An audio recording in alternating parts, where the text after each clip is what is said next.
Now, when we're performing the exam, it's really important to pay attention to not only the Doppler, but also the grayscale image. And for the grayscale or B-mode image, we want to enhance our settings so that we can see low-level grayscale. One of the most common mistakes I see with new sonographers performing vascular exams is that they oftentimes want to make the image a very high contrast, and even sometimes take the TGC, time gain compensation, and decrease it across the vessel so that the inside of the vessel is really black, thinking that that's the best image they can make. But what you realize over time is that by doing that, you've really erased some real information and have decreased the likelihood of having the ability to display low-level grayscale. Or hypoechoic plaque, which can be very important plaque to display. So my recommendation is to use a dynamic range that is higher, that shows the shades of gray that you need. You want to be able to appreciate low-level grays. Choose a grayscale map that shows low-level grays.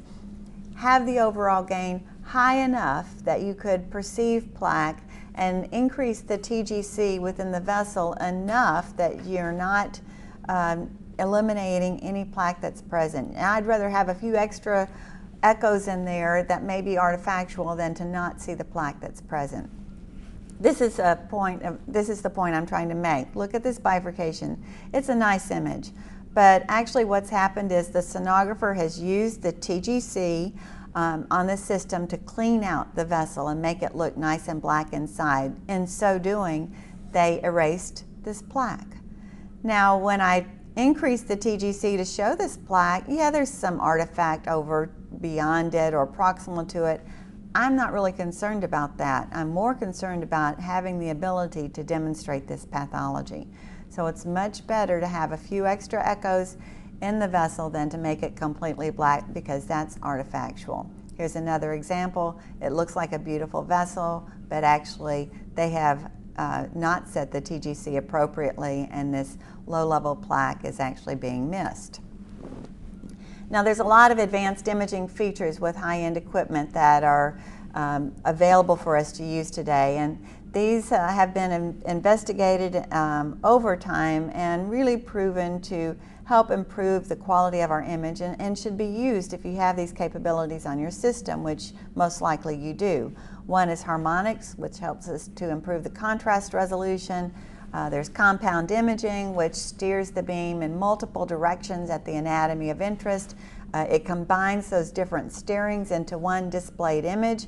This gives us better boundary detection and closer to perpendicular incidence to multiple surfaces of a structure or a regular plaque. We apply speckle reducing algorithms now to the image to help reduce that salt and pepper look that we're so familiar with ultrasound, which is actually an artifact and sometimes obscures anatomy. And you can see that by layering these advanced imaging features, we steadily improve the quality of the ultrasound images.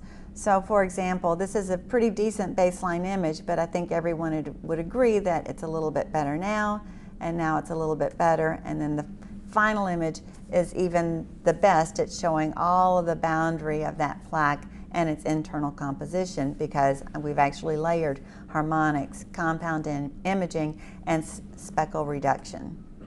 This is another example, the base image on the left, the improved image on the right after using the harmonics, compounding, and speckle reducing algorithms. So I would just encourage you to use these features on your equipment to really improve the quality of the images. Harmonics is particularly interesting because it can sometimes be used to actually visualize the flow.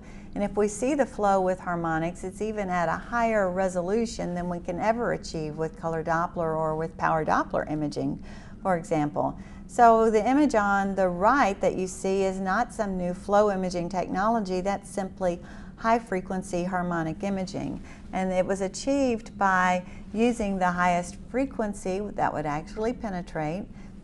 Going into harmonics, I steered the beam to just towards the direction or into the direction of the flow, and then increased the gain within the vessel, and decreased my frame averaging. And by kind of making some of these adjustments, I'm able to see the flow and really understand the hemodynamics that's occurring and appreciate how tiny this jet is and this tiny residual lumen on this very short segment stenosis. So sometimes understanding how to manipulate the controls on your particular ultrasound system can really make a difference in the image quality in certain pathological situations. Okay, back to our standardized protocol. Let's talk about taking the Doppler sampling in the common carotid artery. Remember, I said sample proximal, mid, and distal. But we want to use just one of those samplings to apply to the ICA-CCA ratio, which is part of our diagnostic criteria. And the sampling that we're going to do is the distal common carotid artery. Now, why do we care about this? We've been using the ICA-CCA ratio for years, but the problem was that there was no standardization about whether we used the proximal or the distal or the mid. And so when follow-up patients would come to the lab, they may have a different ratio, maybe 2 or it may be 4, and it's not due to progression or regression of disease. It was really due to which sonographer performed the study and where they obtained the CCA waveform. There's a study that was published down here in radiology way back in 1999, and they found that the velocity within the common carotid artery is not uniform throughout its length. It's higher in the proximal segment and it's lower in the distal segment.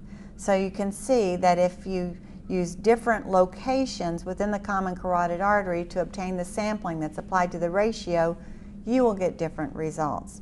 So we want to standardize it. Where should we standardize it? Probably not the proximal location because it can be quite tortuous. The vessel can actually be quite mobile there sometimes because it's pulsatile, so it may be challenging.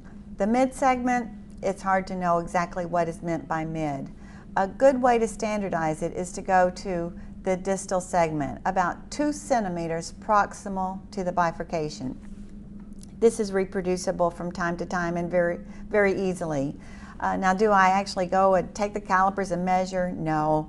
We all have these scales on the screen, and I just kind of eyeball about what is 2 centimeters, and then I look and just eyeball about where 2 centimeters is proximal to the bifurcation, and that's where we're going to take our reading that's applied to the ratio reproducibly time after time as much as possible.